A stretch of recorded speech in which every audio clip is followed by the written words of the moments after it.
All right. So we're going to be having a look at the new and improved added AI fix.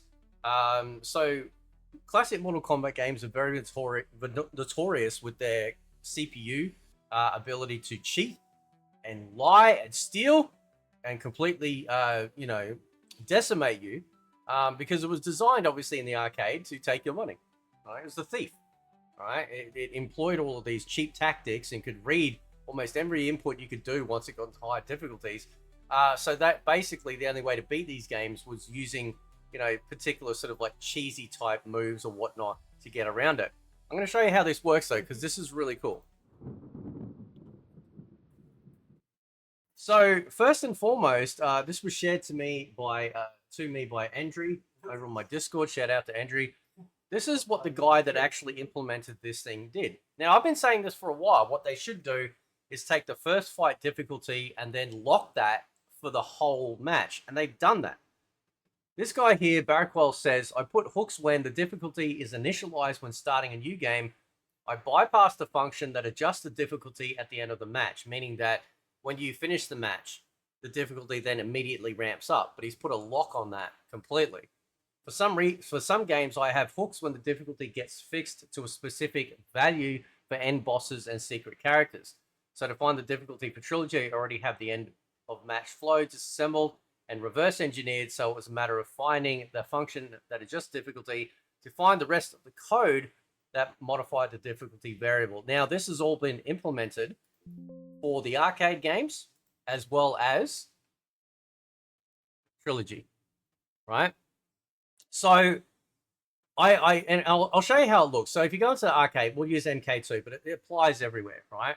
You'll see here that we actually have so if you've got it to off, you got your standard difficulties, right? But what this means is that it will scale still. But when you come down to fixed AI difficulty, you can actually set it to a value all the way up, at least here, to 9, right? Now I'm going to prove this works. Also, if you go into the versus part, you can also set a mode where you can verse the AI or a human.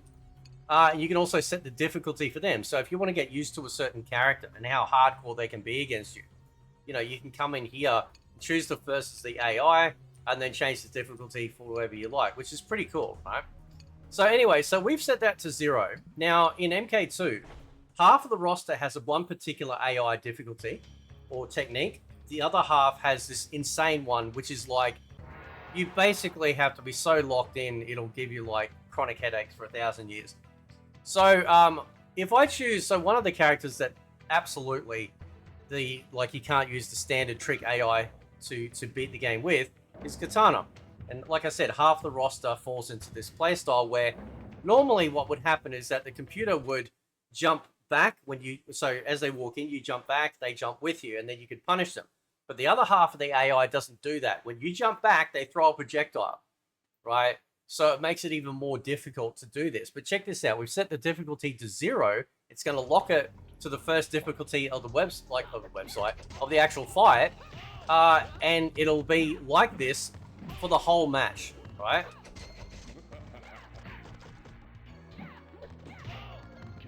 Okay.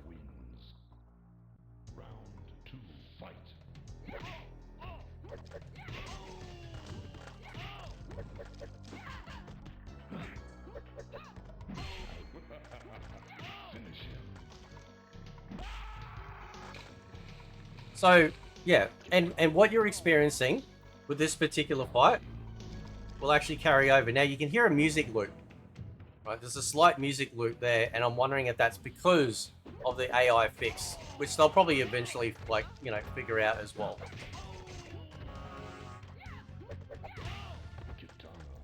So, what I like about this thing, there's a couple of things. I know some people think, oh, well, they should just tough it out. But these are old games. And like I said, they were designed to cheat, right? They were designed to take your money. And I don't care if people have an easier time to sit there and not only play through these games with their favorite characters, but also to experiment. One of the cool things too is that because the computer's not trying to straight up fucking murder you, is that you can have a little bit more fun. get a little bit more fun mucking around with the CPU, right, than you normally would. And that's really cool. So, yeah. So that works. It 100% works. I'm going to prove it on Trilogy. Because Trilogy is like, it takes the ultimate MK3 AI, right? You can see there, I've got it set to difficulty of 0, right? Now, if you go to the last tower, that's always usually pretty hard regardless, despite difficulty.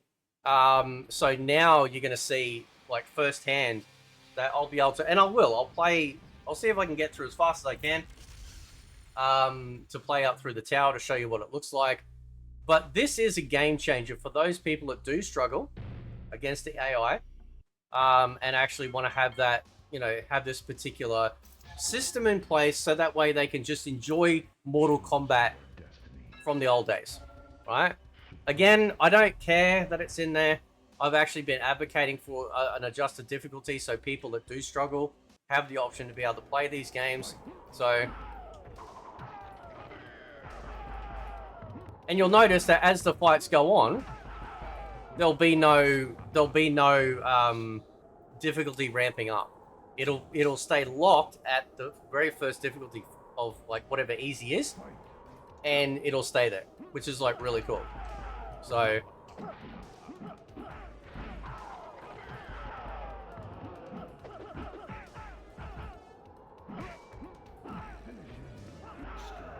yeah, this is great. This is really good news.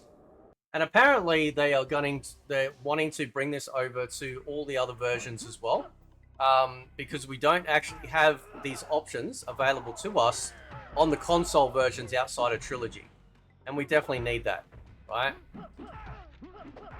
I've tried it, and so on stream last night, I did it with MK2, I did it with Trilogy, I did it with today. I did it with MK4 as well.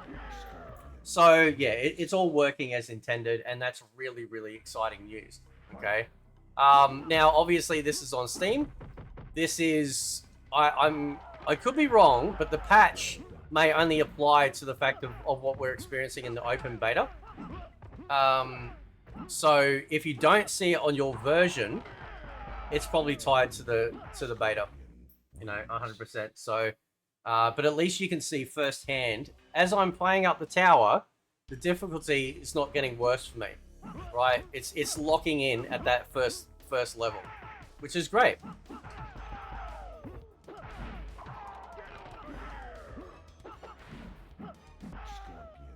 And this is awesome. This allows people to choose any character they like, have some freedom with the gameplay, to, like I was saying, experiment and stuff like that, which is awesome.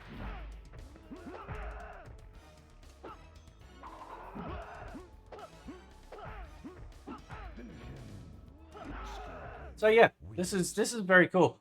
And even I tested it, so I have a save point, right? Check this out. I have a save point in Trilogy, so I've finished the end of the game, right? And I can do the Mega Endurance. Oh, sorry, that's the Supreme Demonstration. So the Mega Endurance is the massive ninja fight that you have at the end, okay? And the difficulty, so I've set it to 0, right? And it actually works even on a save, right? They should be going crazy right now on me, and they're not. It is all stuck at that lowest difficulty level, which is awesome, right? So that allows people to play the game however they want, and I love that. So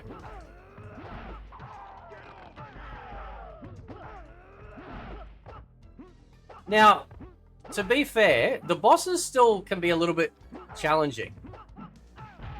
I did notice. Oh, there we go.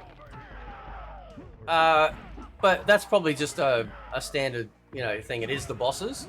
So, but they didn't seem as difficult as they normally would. Right? But yeah, on normal endurance difficulty, like, this is absolutely kicking your ass. Right? Absolutely. I can't talk and fight. I'm absolutely terrible at it. Right?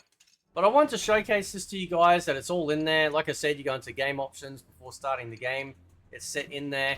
All the arcade games have it. So if we go into MK4, you can see it there. Obviously, WaveNet has it as well. So you can set that too. Standard Ultimate MK3 has it as well, which is groovy. MK3 Standard has got it. MK2 obviously has it. And then, of course, even MK1. Right? Now, if we go into the console versions, right, it's not there. Okay. And I'm going to assume... Whoop, wrong one. I'm going to assume they will bring in, like, at some point, based from what I've been reading on the Discord. Because, yeah, it'll be absolutely fantastic. Right? It'll be absolutely fantastic to have that feature in there. Okay? And I do love the fact, though, that, and again, this is also something as well. We've got here in the arcade versions. So if we go back to arcade, we can actually set it in versus to fight against the computer, right? Which is great. Okay. But we don't have that for, say, if I want to do that on MK2, I don't have that option to do that. All right. So I'm hoping they bring that in there as well. Same in here. And also, but Trilogy, hang on, let me just double check. Yeah, Trilogy has it, right? So the rest of the console versions and handhelds need to have, obviously, the selection of the AI, that particular feature. Although, interestingly enough, oh, hang on, let me double check. No. So, interestingly enough, in versus against the AI... Oh, no, there we go. Yeah, there we go. It's fine. It's okay, yeah. Actually, hang on. Let me check something. Hang on. Oh, no. No, they didn't have... No, they didn't have the... Let me check. Yeah, no, there's no mode to change versus AI. So, they need to bring in the difficulty thing, like they've done with the arcade and Trilogy, into the other console and handheld versions. As well as... the ability to go into versus and just versus against the character as well. I think that'd be pretty awesome, because obviously they know how to do it now, and if they can do it to the arcade games, then they'd easily be able to do it to the rest. So, but anyway, guys, I'll leave it there. Let me know what you think. Catch you next time.